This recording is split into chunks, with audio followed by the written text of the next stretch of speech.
प्यारे विद्यार्थियों, आप सभी का चैनल पर हार्दिक स्वागत है। कल ही आपके राजनीति विज्ञान का पेपर होने वाला है। आप सभी की अच्छी तैयारी चल रही है, तो आपको बेस्ट ऑफ लक एग्ज़ाम के लिए। आपका पेपर अच्छा हो और आप मेरिट गेट करें। तो प्यारे विद्यार्थियों, मिशन 100 के तहत जो यहाँ से क्वेश्चन आ रहे हैं, हालांकि इनके नोट्स आपके पास पहले से पहुंच चुके होंगे, जिसमें से लगभग 70-80% प्रश्न आ रहे हैं, पीछे के एग्ज़ाम में भी आए हैं।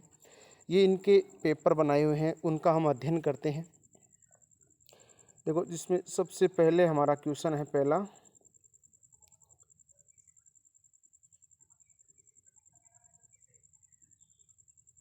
नीचे दिए बहुत चयनात्मक प्रश्नों के उत्तर पुस्तिका में, तो इसमें किस विचारक ने न्याय को एक नैतिक सिद्धांत के रूप में प्रतिपादित किया? अरस्तु, प्लेटो, जॉन रॉल्स, संत अगस्टाइन। तो ये है आपका प्लेटो बी। दूसरा, पॉलिटिकल पार्टीज नामक पुस्तक किसने लिखी? रॉबर्ट मिशेल, रॉबर्ट बास्टेट, आग्नेसी और मैकाइवर ने। तो ये था रॉबर्ट मिशेल। तीसरा, समानता के बिना स्वतंत्रता जीवित नहीं रह सकती, ये कथन किसका है? हॉब्स का, पोलार्ड का, महात्मा गांधी का या रूसो का? तो ये है रूसो का। 4 नंबर है, वन महोत्सव दिवस मनाया जाता है 5 जून, 22 मार्च, 28 जुलाई। तो ये है आपका 28 जुलाई जो वन महोत्सव मनाया जाता है।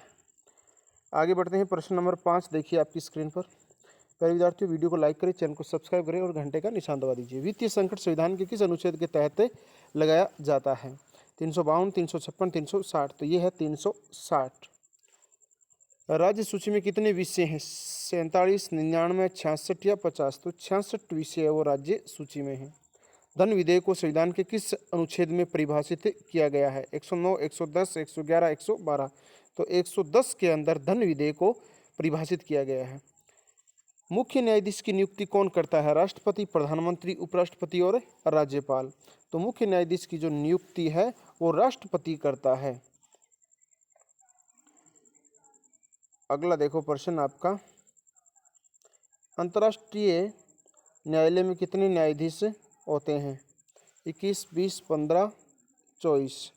तो अंतर्राष्ट्रीय न्यायालय में 15 न्यायाधीश हैं। अब देखो, प्रश्न 2 से 8 तक के उत्तर एक शब्द या एक पंक्ति में आपको देने हैं। वैश्वीकरण का अर्थ क्या है? प्रश्न 3, उपयोगितावाद का सूत्र क्या है? प्रश्न 4, पॉलिटिकल सोशलाइजेशन पुस्तक के लेखक कौन है? प्रश्न 5, भारतीय संविधान में कुल कितने अनुच्छेद है? प्रश्न 6, किस देश में जनता के पास अपने चुने हुए प्रतिनिधियों को वापस बुलाने का अधिकार है? प्रश्न 7, संयुक्त राज्य अमेरिका में व्यवस्थापिका को क्या कहा जाता है? 8वां देखो, भारत में वर्तमान में कितने राज्य और केंद्र शासित प्रदेश हैं? ध्यान से आपको इनको उत्तर देना है। 9 से 11 तक के रिक्त स्थानों की उत्तर पुस्तिका में लिखिए। भारतीय संविधान में अवशेष शक्तियाँ रिक्त स्थान को प्रदान की गई है। महासभा की बैठक सितंबर के रिक्त स्थान को नियमित रूप से होती है। वर्तमान में नीति आयोग के रिक्त स्थान पूर्णकालिक सदस्य हैं। यानी नीति आयोग के सदस्य कौन हैं? आगे बढ़ते हैं अगले प्रश्न की ओर। प्रश्न नंबर 12 जो खंड ब के अंदर है, विविधता प्राप्ति के 2 साधन कौन से हो सकते हैं? स्वतंत्रता के लिए आवश्यक 2 शर्तें कौन कौन सी है? राजनीतिक संस्कृति की कोई 2 विशेषताएं लिखिए। परिवर्तनकारी आंदोलन के 2 उदाहरण लिखिए। समाजवाद से क्या अभिप्राय है? गणपूर्ति से आप क्या समझते हैं? सांप्रदायिक समस्या के कोई 2 कारण बताइए। भ्रष्टाचार से क्या तात्पर्य है? स्वतंत्रता के 2 नकारात्मक और 2 सकारात्मक पक्ष लिखिए। ये खंड स के अंदर है 20वां प्रश्न, जिसके अथवा में भी है। स्वतंत्रता के 2 नकारात्मक और 2 सकारात्मक पक्ष लिखिए। अथवा अगर ये नहीं कर रहे हो तो आप नीचे वाला कर सकते हैं। परंपरागत रूप से न्याय की 2 धारणाएं प्रचलित रही है, नैतिक और कानूनी, किंतु वर्तमान में सामाजिक व आर्थिक न्याय का धारणा महत्वपूर्ण हो गई, स्पष्ट कीजिए। 21 देखो, आमंड में राजनीतिक व्यवस्थाओं के आधार पर कितने प्रकार की राजनीतिक संस्कृतियों को लेकर स्पष्ट कीजिए। अथवा नीति आयोग के कोई 4 उद्देश्य लिखिए। उसके बाद हम बात करते हैं प्रश्न नंबर 22 की।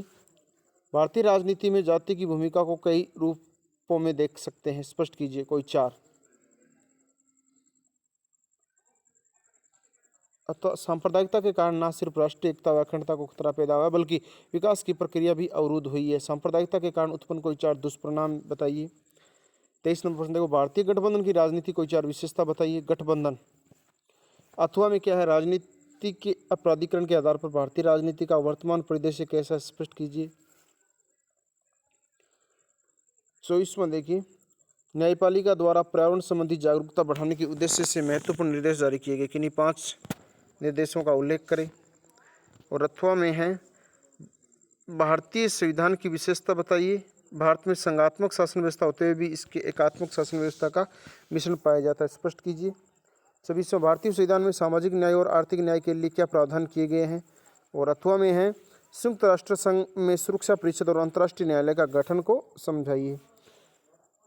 27 नंबर प्रश्न देखिए, न्यायिक सक्रियता और जनहित याचिका एक दूसरे से जुड़ी हुई है, सिद्ध कीजिए।